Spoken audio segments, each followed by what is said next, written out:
Hey guys, welcome to the channel and thanks for tuning in. Today I have a watch that I typically wouldn't feature on the channel. It's a little bit more on the smaller side and it also has a dial color that's a little bit more unconventional. Today I will be reviewing the 34mm Rolex Oyster Perpetual. And it's a watch that I've interacted with in the past week and it's really whet my appetite for my next watch in my collection. So if you're curious to see this watch and hear more about it, stay tuned and we'll take a look at the Rolex Oyster Perpetual.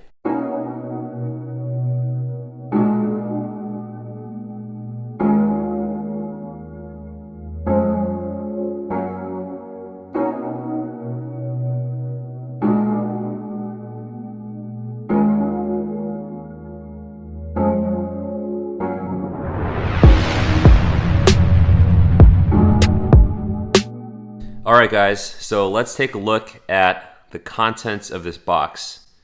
This is of course the very boring Rolex green box, comes standard with all their models. If you pop open the lid here, and here's the watch. So under this lighting it actually doesn't look super pink, and I'll try to pop up some other wrist shots and shots of this watch in natural lighting, and hopefully from there you can get a sense of just how pink and gorgeous this dial is. It looks a little bit more champagne in my studio lights, but rest assured, this is a fully pink watch. It's not as pink as the new Stella dials in the new, Oyster Perpetual collection, but I do love this sun ray, this sunburst effect on the dial. I think Rolex does some gorgeous executions of sunburst dials. So without further ado, let's take this bad boy off the bracelet, or off the pillow I should say, and go through some of the dimensions. So this model came out in 2020. It was a 2020 debut. The reference number is 124200. And this watch is 34 millimeters in diameter, only 10.8 mil thick, so nice and slender profile. 40 millimeters lug tip to lug tip, 42.6 including the slight protrusion from the end links. And then the lug width is 18 millimeters, tapering down to a very nice 15 millimeters at the clasp. Now this watch, unlike the older Oyster Perpetuals, does feature an easy link extension for on-the-fly adjustability, 5 millimeters. Pop that open to show you guys. So now I have it loosened, and this watch will be a little bit more loose than in the locked position. So that's a very nice convenience. The older Oyster Perpetuals did not feature this. And the case profile on this watch is a little bit more tapered, a little bit more elegant, reminiscent of that old school Oyster case, which I actually kind of prefer next to the maxi case of the sub. Just a little bit more elegant, a little bit more streamlined, and very classy indeed. Now of course, being an Oyster Perpetual, this watch is water resistant down to 100 meters. And it features a screw down crown and a screwed case back. If you unscrew the crown in the first position, you get hand winding. If you pull out the crown in the second position, the movement hacks, and then you get to adjust the time.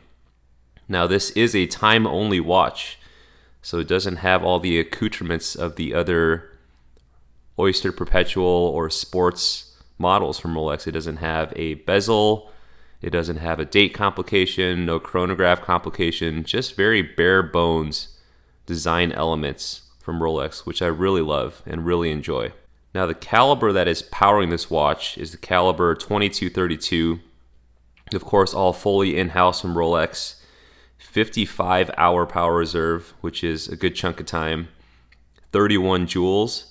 And of course, this is COSC and Superlative certified, so super accurate, down to -2 + 2 seconds per day. The interesting thing about this watch is that it features a silicone hairspring, Rolex's Siloxy as they call it, which effectively makes this watch amagnetic, which is very similar to Omega's current lineup. A lot of modern Omegas have that feature, and it just adds an extra level of robustness and durability to this watch. All the indices are finished in 18 karat white gold. And then if I zoom in here, you can see that there is a coronet between Swiss and Made. and just very lovely dial details here all around. You can actually see that there are Roman numerals at each of the 5-minute or 5-second hour markers. The lume on this watch, of course, is Rolex's Chromolite lume. Glows in a very beautiful blue color and is very long lasting. All right, enough talk about the dimensions and all that jazz. Let's get this watch on my wrist. So my wrist is 6.5 inches in circumference. You can see that the watch wears very well on my wrist. Now, the thing about seeing a watch in front of the camera, especially if it's this close up, is that it looks a lot larger than it actually appears in real life. So I can tell you that with the naked eye, and I'm just looking at the watch, not on the camera right now, but it looks a lot smaller than it actually appears on the camera. But if smaller watches is your thing, I would say go for it. 34 millimeter proportion definitely gives off a more vintage aesthetic, vintage vibe, and I really appreciate that. If you look at this watch next to my 41 millimeter Submariner date, you can see that a lot of Rolexes in the modern lineup are huge. They're massive. They're getting bigger and bulkier, and there's just something to be said about quintessential, bare bones Rolex Oyster Perpetual design DNA. Now, the Oyster Perpetual line goes back many decades. The first Rolex Oyster Perpetual, I think, came out, it was the bubble back, came out in the 1930s or the 1940s. So almost a century of design lineage. Forgot to mention that of course, the bracelet is all brushed.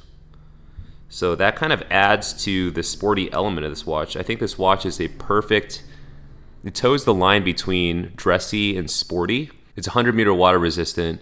It has the bracelet, it has the Easy Link on the fly extension system. It's a very robust piece. It has the nice lume, but it also has a very dressy vibe just due to the fact that, you know, it has that nice sunburst effect dial. It has a very elegant and very tapered profile and is very light and weightless on wrist. I barely even notice this when I wear it, which is something that I think cannot be said for a lot of other models in the Rolex lineup.